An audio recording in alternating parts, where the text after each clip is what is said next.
Hello students, I welcome you all in my English class, and today we are going to study chapter 10 from your English reader book, The World of Sports. Alright, so let's begin.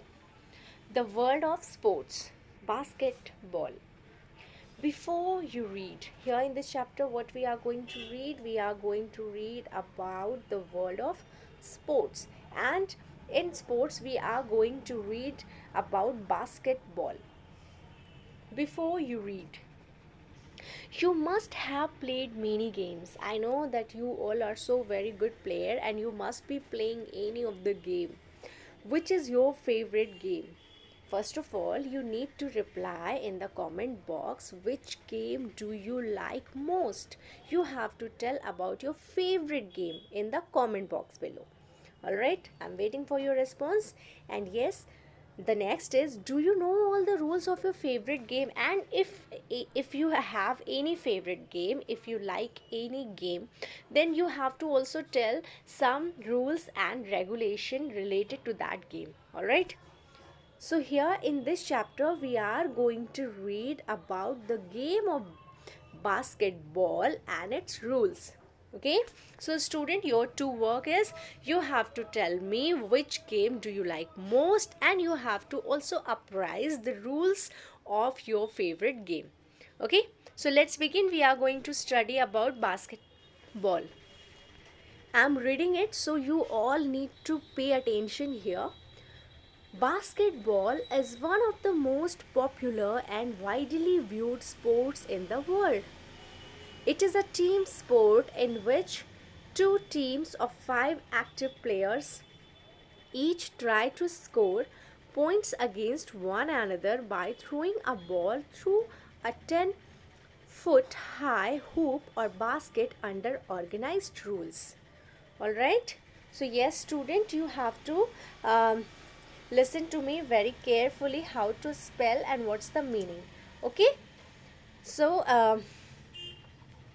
Basketball is one of the most popular. आपको पता है basketball जो है वो one of the most popular, जितने भी popular game होते हैं उनमें से ये एक ऐसा गेम है जो बहुत ही ज़्यादा पॉपुलर है.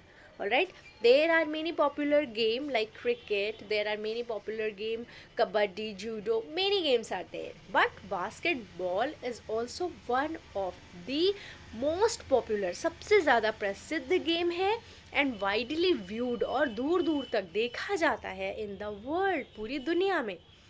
It is a team sport in which two teams of five active players each. It's a team sport. ये टीम स्पोर्ट होता है, जैसा कि आप क्रिकेट में भी देखते हो कि टू टीम्स होती है. देयर आर मेनी गेम्स जहाँ पर टीम्स बनाते हैं. सेम एज बास्केटबॉल में भी क्या होता है, टीम होता है. ये एक टीम स्पोर्ट होता है, और ईच टीम में each team has 5 players. Her team में कितने प्लेयर्स होते हैं? 5 एक्टिव प्लेयर्स होते हैं. And they try to score points against one another. वो एक दूसरे के अगेंस्ट, एक दूसरे के विरोध में वो पॉइंट्स को स्कोर करने की कोशिश करते हैं. कैसे करते हैं? By throwing a ball. एक बॉल को फेंकने की कोशिश करते हैं through a 10-foot high loop. एक लूप होता है, एक सर्कल होता है, एक रिंग होता है. Hoop means ring, hoop means band, hoop means circle. Alright, तो एक सर्कल होता है, एक हुप होता है, जिसमें से इन्हें अपनी बॉल को गुजारना होता है उस 10 फीट हाई हुप से, उस 10 फीट हाई सर्कल से. और a basket under organise rules, जो भी इनका रूल्स होता है कि आपको ये रूल्स फॉलो करना है, और उस हुप के अंडर से आपको अपनी बॉल जो है वो गुजारनी होती है. तो ऐसे करके इन्हें पॉइंट्स स्कोर करने होते हैं. Alright, the objective of the game is to outscore. What is the meaning of outscore? Outscore means score more than someone. Alright, जब आप अपने जो आपके राइवल्स होते हैं, जो आपके अपोनेंट्स होते हैं, जब आप उनके अगेंस्ट में ज़्यादा स्कोर कर लेते हैं, that is known as outscore. The objective of the game is to outscore. इस गेम का जो उद्देश्य होता है, इज़ टू आउटस्कोर में ज़्यादा स्कोरिंग करनी होती है. वंस अपोनेंट, जो भी आपका राइवल होता है उसके अगेंस्ट में, जो टीम होती है उस टीम के राइवल्स के अगेंस्ट में ज़्यादा स्कोर करना होता है. by throwing the ball through the opponent's basket from above while preventing the opponent from doing so on their own.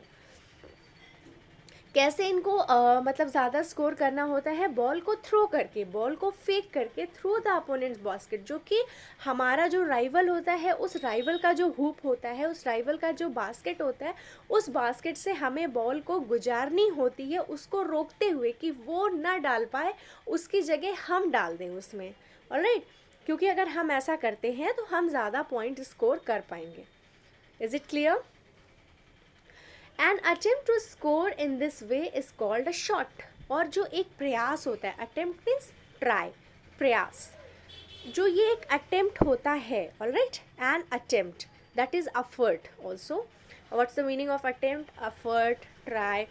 तो जो एक प्रयास होता है to score, score means प्राप्त करने के लिए, in this way is called a shot, means जो इस तरह से स्कोरिंग की जाती है कि आप अपने अपोनेंट को उसी के बास्केट में उसको बॉल डालने से रोको और ख़ुद बॉल को अगर आप डाल लेते हो, तो ये जो आपका एक प्रयास होता है, जो एक एफर्ट होता है, that is known as shot. उसे हम क्या कहते हैं? हम उसे शॉट कहते हैं. A successful shot is worth 2 points. और आपको पता है कि जो एक सक्सेसफुल शॉट होता है, जो एक सफल शॉट होता है, वो 2 पॉइंट्स का होता है. जब आप ऐसा कर लेते हैं तो आपको 2 पॉइंट्स मिल जाता है. जब आप अपने अपोनेंट के बास्केट में अपनी बॉल को डाल देते हैं उनको रोकते हुए और आप सक्सेसफुल हो जाते हैं, that is known as shot, and a shot contains 2 points. Alright, it can also be worth 3 points. और आपको पता है ये 3 पॉइंट्स का भी हो सकता है. बट व्हेन, कब हो सकता है? If it is taken from beyond the 3 point arc, a part of curve, जो इनका कर्व होता है, ऑलराइट, जो उस कर्व के बियॉन्ड में 3 पॉइंट जो इनका आर्क होता है, अगर उसके परे, जो कि 6.25 मीटर का होता है, 20 फीट 6 इंच अवे जो होता है, ठीक है, अगर उससे ये अपने बास्केट को अपने बॉल को जब उस बास्केट से गुजार लेते हैं, that is known, then they will get 3 points. तब उन्हें कितने पॉइंट्स मिलेंगे? 3 पॉइंट्स मिलेंगे. और ऐसा कब होता है? इंटरनेशनल गेम्स में होता है. Alright, it can also be worth 3 points. ये 3 पॉइंट्स का भी हो सकता है if it is taken from beyond the 3 point arc.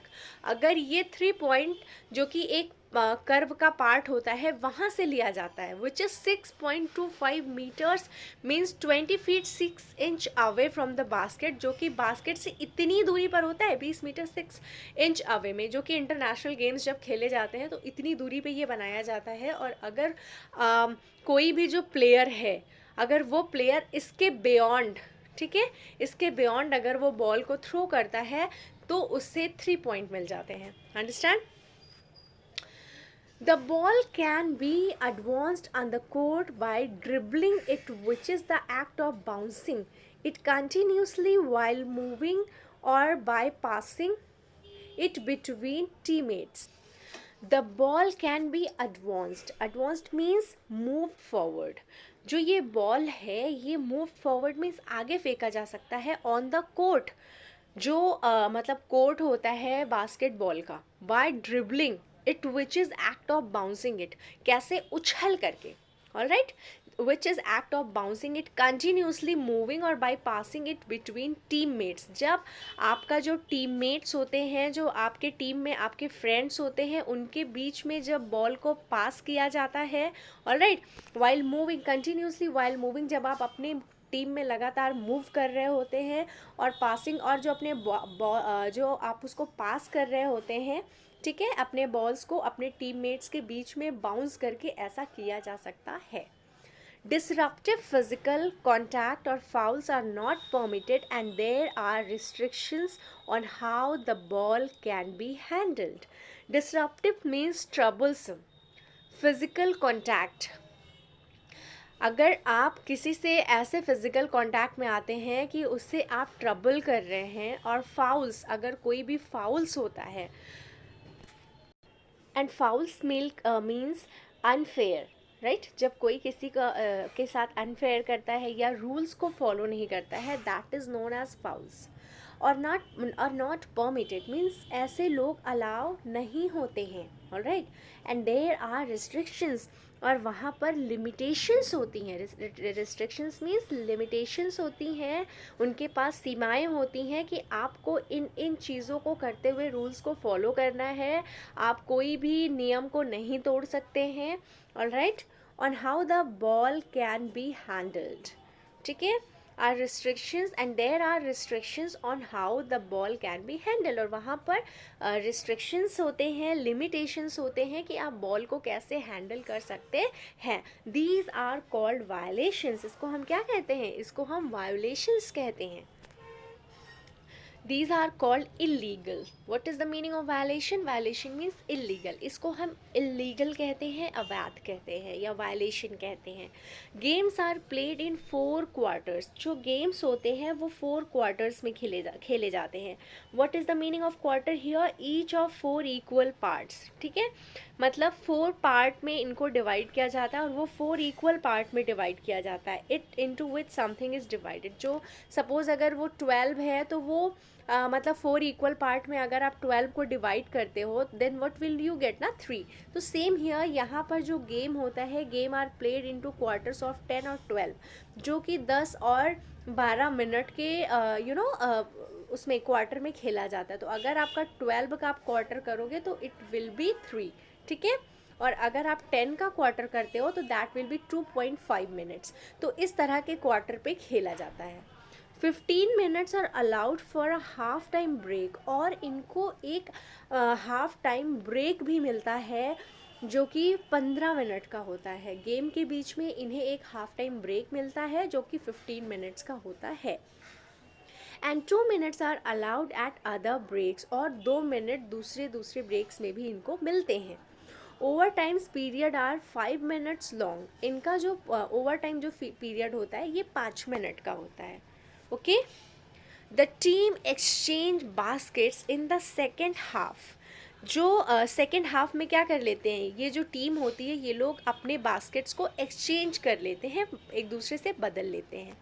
The time allowed is the actual playing time, जो समय इनको मिलता है वो वास्तविक खेलने का समय होता है। And the clock is stopped while the play is not active, जब प्लेयर्स एक्टिव नहीं होते हैं तो उस समय घड़ी बंद हो जाती है। Therefore, games generally take much longer to complete than the allotted game time. इस वजह से क्या हो जाता है कि जो allotted टाइम इनको मिलता है उस allotted टाइम से ज़्यादा समय हो जाता है इस गेम को पूरा करने में, ऑलराइट, क्योंकि घड़ी बंद कर दी जाती है जब प्लेयर एक्टिव नहीं होते हैं। That's why it will take longer time, typically about 2 hours, जो लगभग 2 घंटे का समय हो जाता है। The game is controlled by the officials, जो गेम होता है वो मैनेजर्स के द्वारा कंट्रोल किया जाता है, alright. What's the meaning of officials here? That is managers.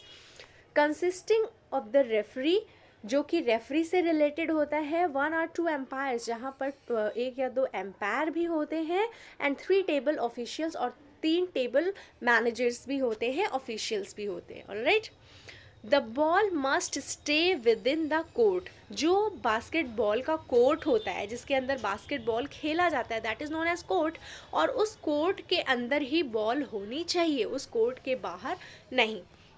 The last team to touch the ball before it travels out bounds of forfeits profession, means here the ball must stay within the court, the last team to touch the ball, जो last team होती है उसको ball को touch करना होता है before it travels, इसके पहले कि ये चली जाए out of bounds, means out of bounds means उसके उछाल के ही बाहर चली जाए और वो लूज़ हो जाए। फॉरफिट्स मीन्स टू लूज़, खो देना उसको, है ना। And possession means ownership, okay. So here what's the meaning? Let me explain it again. The last team to touch the ball before it travels out of the bounds forfeits possession. इसमें क्या करना होता है कि जो last team होती है उसे बॉल को टच करके रखना होता है जिससे कि उसका ओनरशिप उससे ख़त्म ना होने पाए। The ball must not be kicked, जो बॉल है उसको किक नहीं करना है, पैर से नहीं मारना है। Nor struck with the fist, fist means मुट्ठी, और ना ही उसे अपनी मुट्ठी से स्ट्रक करना है, ऑलराइट।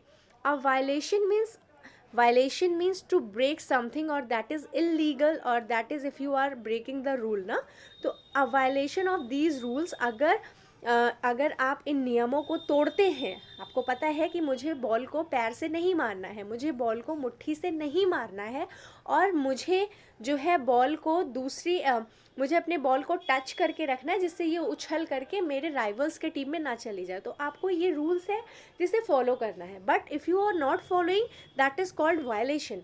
इसे वायलेशन कहते हैं जब आप रूल्स को फॉलो नहीं करते हैं। अ वायलेशन ऑफ 3 रूल्स, अगर आपने 3 नियमों को तोड़ा, results in loss of position, क्या होगा फिर, आपका पोजीशन जो आपका ओनरशिप है उस बॉल के लिए वो ख़त्म हो जाएगा। और if committed by the defence, committed means, और इफ़ कैरीड आउट मीन्स ये ले लिया जाएगा बाय द डिफेंस, जो डिफेंस टीम है, जो आपकी राइवल टीम है, जो आपकी अपोनेंट टीम है, जो आपकी अपोजिट टीम है, वो इस चीज़ का फ़ायदा उठा लेगी because you had violated the game, आपने गेम को वायलेट किया है ना, आपने रूल्स को तोड़ा, फिस्ट से नहीं मारना था आपने मारा, या आपको किक नहीं करनी थी आपने किया, तो वहाँ पर क्या हो जाएगा फिर आपके ऊपर, मतलब वायलेशन हो जाएगा कि आपने रूल को ब्रेक किया, और इससे क्या हो जाएगा, जो आपका अपोनेंट टीम होगा फिर उसके हाथ में ओनरशिप चला जाएगा और आपके हाथ से ओनरशिप ख़त्म हो जाएगा। Alright, most player shoot directly into the basket, ज़्यादातर प्लेयर्स क्या करते हैं, वो एकदम सीधे ही शूट करते हैं बास्केट को, बॉल को बास्केट के अंदर। Alright, but shooters may use the backboard to redirect the ball into the basket, but shooters, लेकिन जो शूटर्स होते हैं में यूज़, वो इस्तेमाल कर सकते हैं द बैकबोर्ड, ठीक है, बैकबोर्ड का इस्तेमाल कर सकते हैं to redirect the ball into the basket, ball को बास्केट में सीधे भेजने के लिए वो बैकबोर्ड का यूज़ करते हैं। द मोस्ट क्राउड प्लीजिंग, और जो सबसे ज़्यादा भीड़ को पसंद करने वाली, एंड टिपिकली हाईएस्ट परसेंटेज, जो कि इनका जो सबसे ज़्यादा परसेंटेज होता है एक्यूरेसी का, ठीक है। Shot is the one which the player jumps very high, जो सबसे, जिसमें जो प्लेयर्स होते हैं वो बहुत उछल उछल के एकदम ऊपर जाते हैं। आपने देखा होगा, अगर आप बास्केटबॉल को गेम कभी देखा होगा तो उसमें आपने देखा होगा कि जब जो प्लेयर होता है वो उछल उछल के एकदम ऊपर जाता है और बास्केट में बॉल को डाल के आता है, तो वो क्राउड प्लीजिंग मूवमेंट होता है। मीन्स भीड़ को, या जो हमारे स्पेक्टेटर्स होते हैं, इवन वी आर स्पेक्टेटर्स, तो हमें यही चीज़ें देखने में ज़्यादा मज़ा आती है। Alright, and throws the ball downward, और जिसमें वो बहुत तेज़ी से उछलते हैं, बहुत ऊपर ऊपर, और क्या करते हैं, बॉल को वो डाउनवर्ड मीन्स नीचे की तरफ फेंकते हैं। स्ट्रेट थ्रू द हुप, बिल्कुल सीधा फेंकते हैं वो उस हुप से, उस सर्कल से, ऑलराइट, उस लूप से। The crucial means very important, जो सबसे ज़्यादा ज़रूरी एस्पेक्ट होता है, पहलू होता है ऑफ एनी गुड पास, जो सबसे अच्छा पास होता है, जो हम अपने टीम के बीच में अपनी बॉल को गुजार के करते हैं, is being impossible to intercept. Intercept means stop, is being impossible to stop means उन्हें बिल्कुल भी रुकना नहीं होता है। Good passers can pass the ball with great accuracy and touch and know exactly where each of their teammates like to receive the ball, और जो good passers होते हैं, जो एक दूसरे को बहुत अच्छे से पास करना जानते हैं बॉल को, वो जानते हैं कि बॉल को कितनी एक्यूरेसी और कितने टच से भेजा जाए कि वो मेरे टीममेट को ही जाके वो बॉल मिले, वो मेरे अपोनेंट को ना मिले। Understand? A special way of doing this is passing the ball without looking at the receiving teammate. A special way, जो सबसे स्पेशल वे होता है, जो सबसे बढ़िया तरीका होता है इस गेम को गुजारने का, बिना देखे अपने जो प्राप्त करने वाले टीममेट होते हैं उनको बिना देखे हुए। This is called a no look pass, इसको हम लोग नो लुक पास कहते हैं, जिसमें हम देखते ही नहीं हैं अपने टीममेट को और एकदम एग्जैक्ट थ्रो से, एग्जैक्ट एक्यूरेसी से हम बॉल को उन तक पहुंचा देते हैं। While competitive basketball is primarily an indoor sport, जो कॉम्पिटिटिव आपका बास्केटबॉल होता है, ठीक है। कॉम्पिटिटिव मीन्स जो सिर्फ कंपटीशन के लिए जो बास्केटबॉल ऑर्गेनाइज किया जाता है is primarily an indoor sport. वो एक इंडोर स्पोर्ट होता है, मीन्स जो हम घर के अंदर खेलते हैं। Alright, it has become exceedingly popular as an out sports too. और अब ये एक्सटेंडिंगली मीन्स इंक्रीजिंगली, अब ये बहुत तेज़ी से बाहर खेले जाने वाला गेम भी हो गया है। So student, I think it's clear to all of you. All right. And if you have any query, you can ask. We will discuss this tomorrow in the class. Thank you so much for watching. Bye students.